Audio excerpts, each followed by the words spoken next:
You think you understand how your own mind works. You make choices. You weigh options. You make the decisions. So why do you keep making the same mistake? Why do smart people fall for obvious errors? What stops careful thinking from protecting you? Most people don't ask. They say motivation, they say discipline, they say I'm in control. But that's not an answer. When you really ask why, you find something that changes how you see thinking itself. Not as reasoning, but as a system with built-in shortcuts it can't escape. Let me show you. It's late at night, everything is quiet, and your mind becomes ambitious. Tomorrow you'll wake up early. Tomorrow you'll work out. Tomorrow you'll focus. Tomorrow you'll start. It feels clean, certain, almost inevitable. Then morning arrives, and the person who made that plan is gone. You wake up, and the day is heavier than it was in your imagination. The workout feels distant. The focus feels fake. The tomorrow version of you feels like someone you used to know. And the contradiction is absurd, because you didn't forget the plan, you still agree with it. You still want the outcome, you even remember how convinced you were, and yet nothing moves. Freeze that frame. The plan is still true, and still useless. You didn't change your mind. You didn't discover new information. You didn't suddenly decide the goal doesn't matter. The same brain is sitting there holding the same intention, but the output is different. Agreement doesn't move behavior. Truth doesn't move behavior. Wanting doesn't move behavior. If it did, late-night promises would run your life. Instead, something else is deciding what happens next. Not the part of you that speaks in sentences. Not the part that makes vows. Another part, a faster part. That should feel impossible, because your entire self-image is built on a simple sequence. Think, decide, act. But right here, the sequence breaks. You thought, you decided, you stayed decided. And still, you didn't act. So whatever this motivation thing is, it isn't a simple force inside you. It's a verdict the system returns. A result, not a resource. If motivation is the engine, that shouldn't be possible, because engines don't disappear overnight. Engines don't show up at 11:47 p.m. and evaporate by 7:12 a.m.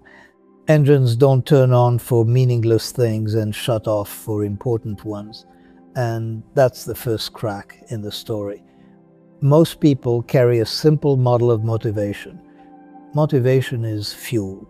If you have enough, you move. If you don't, you stall. It's comforting because it turns your life into a tank you can measure. Full, empty, low, refill. But motivation doesn't behave like fuel. Fuel doesn't care where you are. Fuel doesn't care what you're doing. Fuel doesn't change because a different room has different lighting. Motivation does. So, whatever motivation is, it's not a substance in your personality. It's something else. Something situational. Something computational. Here's the big misconception. People think motivation causes action. But motivation is usually the label your mind applies after action becomes easy to predict. Motivation isn't the engine, it's the story. And once you see that, the self-blame changes shape. Because the problem stops being, what's wrong with me? And becomes, what is the system doing? That's a different question. A colder question. A more useful one. Let's make it concrete. Think about the last time you couldn't get yourself to do something. A task, a workout, a message you avoided, a page you meant to write. Now zoom out. During that same time, you still did things. You checked something. You opened something. You watched something. You scrolled. You reorganized. You researched. You wandered, so the system wasn't empty. It wasn't out of power. It selected something else. And that one observation quietly breaks the fuel model. Because if motivation were truly missing energy, you wouldn't move at all. You'd freeze like a machine with no electricity. But you don't freeze, you default. That's the difference. This is the first break. Motivation is not fuel, it's selection. Selection is happening all the time. Right now, even as you listen to this, there are multiple behaviors available, not in theory. In the next 10 seconds, you could keep listening, or you could check your phone, or you could open another tab, or you could adjust the volume, or you could think about something unrelated, or you could remember something you forgot. Your mind is not choosing between good and bad. It's choosing between next. That's what selection means in real time.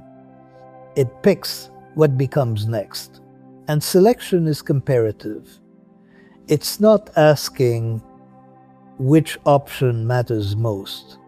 It's asking which option is easiest to launch right now. Importance is too abstract to compete. Importance is a speech. Selection is a reflex. So the winning action is often the closest action. Open the document, check the message, refill the water, scroll for a second, clean the desk, look something up. These actions don't win because they're best. They win because they're near. The winner isn't the best. It's the closest. This is why the mind can ignore the thing you care about most. Because caring is not the same as selecting. You can care about your health and still choose the couch.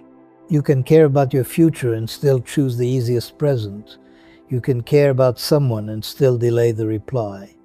The mind treats importance like a sign on a wall. It can read it. It can agree with it. But reading a sign doesn't move your feet. Selection doesn't run on importance.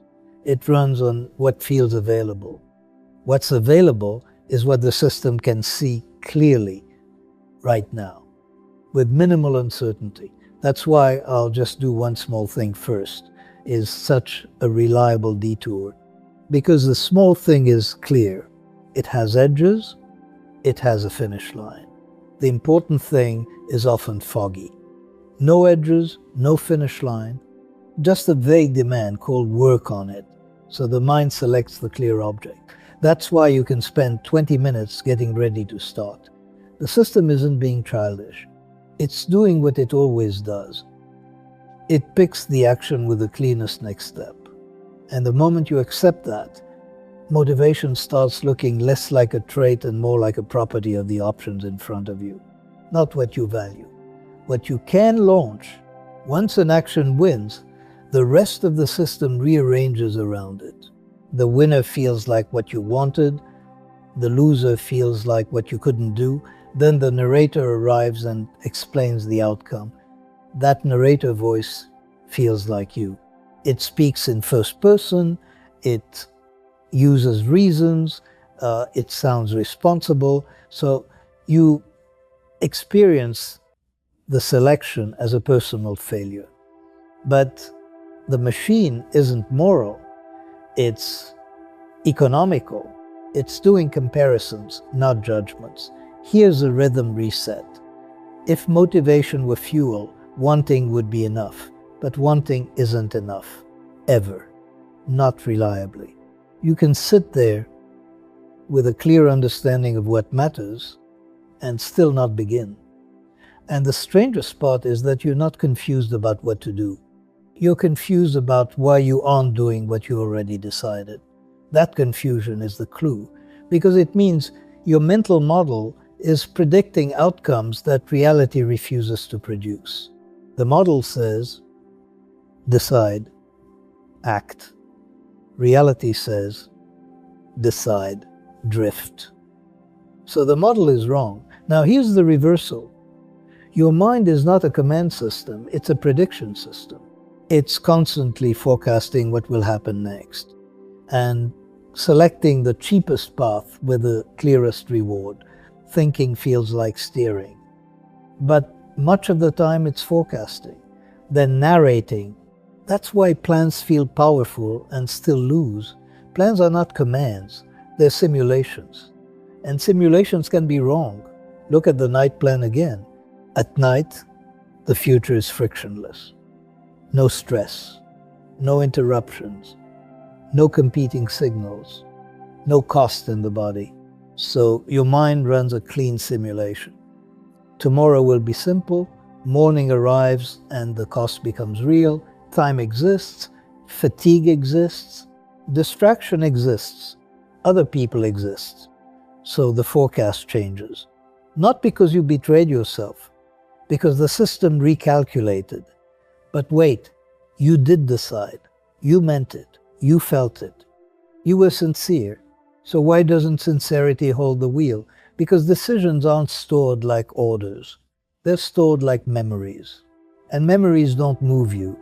They only become relevant when they are available at the exact moment selection happens. A plan you can remember at 7:30 a.m. can still be too weak to compete at 7:31 a.m. Because competition is not about truth. It's about immediacy. What's easiest right now? What rewards fastest? What costs least? That's a triangle. Cost, reward, speed. You can feel the triangle in your own behavior. Scroll feels light. Start feels heavy. Not because scroll is meaningful, because scroll is cheap. This is where people get trapped.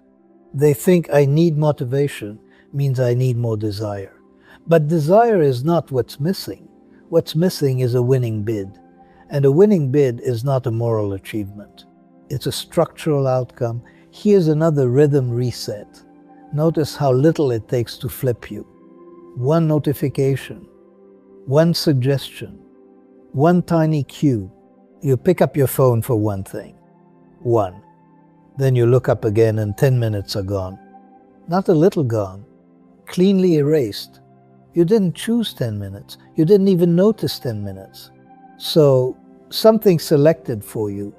That's not distraction. That's automation. Fast pattern execution beats slow deliberation. And the slow system arrived later and said, I got distracted. That's not an explanation, that's a translation. It means selection happened faster than narration.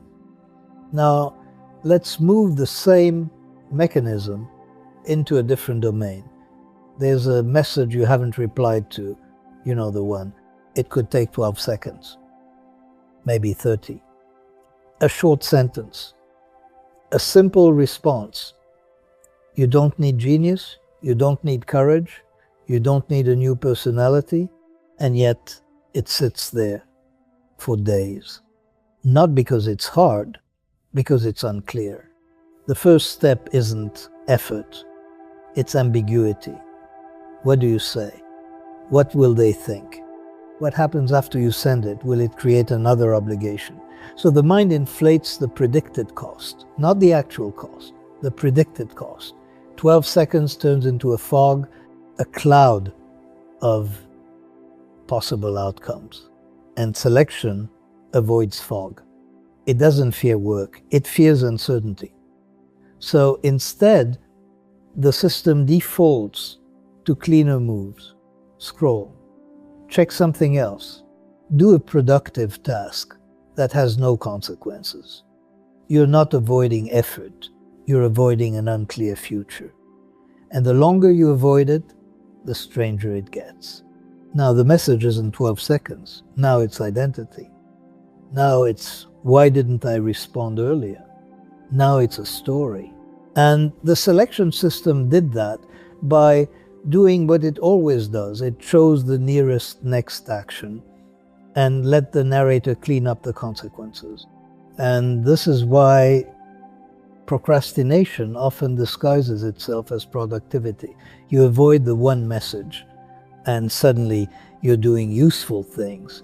You're organizing files. You're rewriting the plan. You're watching a video about how to do the task better. You're preparing. It feels responsible. It feels like progress. But notice what all those substitute actions have in common. They are low consequence. They don't close anything. They don't force a commitment. They don't create a new future that has to be managed. They are busy without being binding. So the selection system loves them because they create the sensation of motion while keeping uncertainty low. The task you avoided is small, but it has consequences. It changes the social state. It changes what happens next. It creates an obligation to respond again. It creates the possibility of a problem, so the system delays it. Not out of laziness, out of risk management. And the narrator translates that delay into a personality story. I'm not motivated. I'm not ready. I'll do it later. But what's happening is simpler. The system is selecting actions that feel safe to continue and avoiding actions that feel like they open doors you can't close. The winner isn't the most important. It's the one with the cleanest future. Now comes the part people hate. The mind doesn't experience itself as an algorithm. It experiences itself as an executive, a decider in the center, issuing commands. But the executive is often the narrator. The actual selection happens elsewhere, driven by default patterns. Default is faster than analysis. Default is cheaper than choice. Default is always waiting. So your life is full of decisions that never touch behavior, not because thinking is powerless, because thinking is not the only system running. The mind runs in layers. One layer reacts, one layer explains, the second layer feels like control, the first layer behaves like control. That mismatch is the motivation problem. Let's climb one rung higher. If motivation caused action, motivation would show up before action starts. But in real life, it often shows up after. You sit there trying to begin and feel nothing. No drive, no energy, no pull. Then you do the smallest possible entry, step almost accidentally. You open the document, you write one sentence, you put on the shoes. You step outside, and then something strange happens. Motivation appears. Not before, after. That timing matters, because it means motivation is not ignition, it's confirmation. It's a system noticing this is happening, evidence arrives, forecast updates, selection becomes easier. Motivation is the feeling of the update. Here's what's actually changing when you start. Before starting, the system prices the task using imagination. And imagination is a terrible estimator. In imagination, cost becomes global. It spreads. It becomes the whole day. It becomes my whole life. You don't predict the next 5 minutes. You predict the entire mountain. So selection rejects it. But after you start, the pricing becomes local. Now the system is measuring reality. This sentence is not the whole essay. This rep is not the whole year. This email is not my entire social life. It's a small, finite event, and the moment the system gets real data, uncertainty collapses. The fog clears. The task stops being a cloud and becomes a surface. So the cost drops. Not because the task changed, because the estimate changed. Starting doesn't require motivation. Starting manufactures evidence. That evidence does two things at once. First, it proves the task is survivable. That sounds simple, but it's everything. Second, it creates momentum. Not mystical momentum, a cheap next step. Once you're in motion, the cheapest next step is often continue. Stopping has its own cost. Restarting later has its own cost. So selection rides the current path. That's why a single minute of entry can produce 10 minutes of continuation. Not because you became disciplined, because the state flipped. Selection systems flip states. They resist and then move. That's why motivation feels like a switch. Off, then suddenly on. Not a dial, a gate. Now comes the collapse, the part that explains why motivation feels personal while behaving predictably. Post hoc narration. Your mind hates unexplained behavior. It will not tolerate the feeling that things just happened. So when selection occurs, when one behavior wins and another loses, your mind produces a story that makes the outcome feel intentional. You avoid the task and a reason appears. I'm tired. I can't focus right now. I'll do it later. I work better under pressure. Those sentences feel like explanations. But notice their timing. They arrive right when the system needs permission to default. That's not coincidence. That's coherence. Coherence is what the mind produces to prevent internal conflict. Conflict is expensive. So the mind resolves conflict by rewriting the moment into a believable narrative. The story does not need to be true. It only needs to be smooth. Motivation isn't the engine, it's the story. And now you can see why self-blame attaches so quickly. Because the narrator speaks in first person. It says, I didn't feel motivated, as if motivation was a resource you failed to summon. But often the sentence is just a cover over the real event. Selection happened, default won, narration cleaned it up. This is why people feel haunted. They think they are hearing truth. They are often hearing coherence. Here's a hard implication. Your reasons can be real and still be late. The mind can generate high-quality explanations for behavior that was never chosen in the way you think it was. Not because it's evil, because it's efficient. Efficiency beats accuracy more often than you want to admit. But wait, sometimes motivation feels real. Sometimes it shows up early. Sometimes you wake up and it's there. Sometimes an idea grabs you and you move immediately. So what is that? If motivation is a story, why does it sometimes feel like a force? Good. This is the part people miss. Motivation is context plus reward expectation filtered by attention. Same person, different room, different behavior. You've seen this. In one context, focus feels natural. In another, it feels impossible. Not because your character changed, because the system's inputs change. Context changes what's salient, what's visible, what feels close. And closeness is selection's favorite drug. Immediate reward beats abstract benefit almost every time. That's why motivation spikes in fantasy. Fantasy makes reward vivid and cost invisible.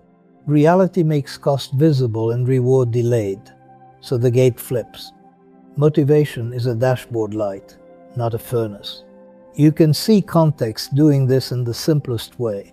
At home, the task is surrounded by alternatives.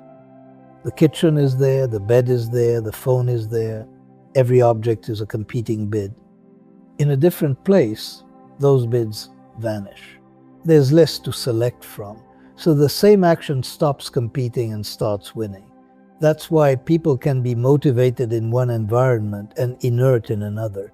Not because motivation arrived like magic, because the competition changed.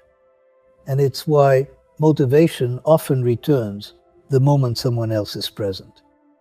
A friend, a deadline, an observer. Not because they injected willpower into you, because they changed the prediction. They made the outcome clearer. They made the cost of drifting visible. Context is a steering wheel you don't feel in your hands. It turns behavior while the narrator claims it was choice. Now we need proof. Not philosophy, not nice sentences, reality checks. Here's the first proof: friction. Tiny frictions change behavior massively. Not big frictions, tiny ones. One extra step, one extra delay, one moment of ambiguity. An action can collapse under an obstacle so small you barely count it as resistance. That should bother you, because if willpower were the driver, friction wouldn't matter this much. A strong internal engine would ignore a tiny obstacle. But selection systems don't ignore small obstacles. Small obstacles are the whole game, because selection is comparative. A small rise in costs can flip the winner.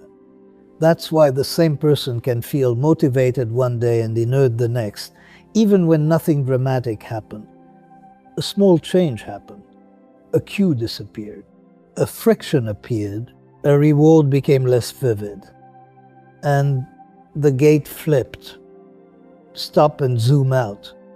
If this were about willpower, none of this would work. Second proof, replacement. This one is brutal because it's impossible to argue with. When people can't do the thing they care about, they can still do something else. Immediately. They can clean, they can scroll, they can research, they can plan, they can reorganize life into a perfect simulation.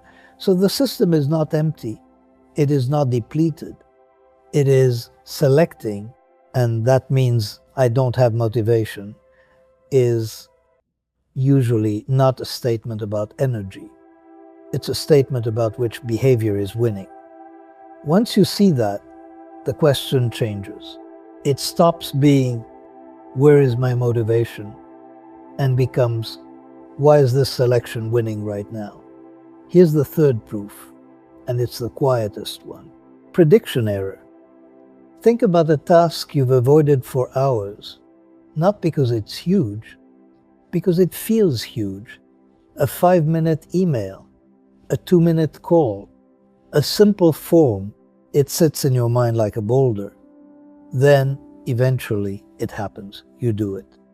And the experience is almost insulting. It wasn't that hard. It wasn't that painful. It didn't take that long. So, what were you reacting to? Not the task, the estimate. Before you begin, the system has to price the cost without data. So, it uses imagination, it uses memory, it uses emotion, it uses the worst-case forecast. And because uncertainty is expensive, the system overpays. It treats a small task like a major threat. It treats a minor discomfort like a lasting state. That's why avoidance can last 12 days for something that takes 12 seconds. The system isn't refusing effort. It's refusing a prediction it doesn't trust. Then the moment you start, reality replaces imagination. The cost becomes measurable. The estimate collapses. And suddenly the lack of motivation disappears. That's what makes motivation look mysterious. It isn't a stable trait. It's the shadow of an estimate. And there's one more proof hiding in plain sight. Watch what happens to the narrator when you win. When you do the thing, when you start, when you follow through, the story is simple. I wanted this. I chose this. I decided. The narrator claims it immediately. It feels natural. It feels like identity. But when you don't do the thing, the narrator changes tone. I couldn't. I wasn't feeling it. I just didn't have motivation. It wasn't the right time. Same brain, same day, same system. Different story. Because the narrator's job is not to describe the machine. It's to preserve coherence around the machine. It protects your sense of being the kind of person who makes sense. So it will explain success as intention, and it will explain failure as limitation. Not because that's always true, because that's the cleanest way to keep the self-story stable. The narrator doesn't describe the machine. It protects the machine. Now we can bring it together. The big misconception about motivation is thinking it causes action. Motivation is usually the sensation of an action becoming predictable. When the system predicts a clear reward at tolerable cost, the behavior becomes easy to select. And that ease feels like motivation. Motivation is selection made visible. And this is why the willpower story survives. It feels better to believe you failed a test of character than to believe the system is running comparisons you can't feel. Character failure is personal. It keeps the executive in charge. It preserves the fantasy that one more burst of effort would fix everything. A selection system is different. It says the outcome is produced upstream before the story arrives, by friction, reward cues, and uncertainty. That doesn't flatter you, it just explains you. And explanation is what makes the pattern visible. That's why chasing motivation is like chasing a speedometer reading. The number isn't the engine, it's the readout. And it's why motivation disappears when the environment changes. Because the environment changed the bids, not your worth, not your character, the selection, landscape. And because the narrator speaks in first person, you experience the landscape as identity. That's the trap. Competence becomes a feeling, failure becomes a self. Both are often outputs of selection. This is why people feel stuck. They treat predictable system behavior as a personal flaw. They fight themselves instead of recognizing the mechanism. And once you misunderstand the mechanism, every failure becomes evidence that the system is broken. When the system is doing exactly what it was built to do, trade accuracy for speed, preserve coherence, default when possible, narrate after, that's the machine. Now we end where this always ends, not with comfort, with the boundary. Thinking isn't a tool you control. It's a system that controls what you notice. Reason isn't designed to be right. It's designed to be fast enough. Your mind doesn't search for truth. It searches for coherence. This is what it means to be a thinking organism. That's why you keep being surprised by yourself. Not comfort, truth.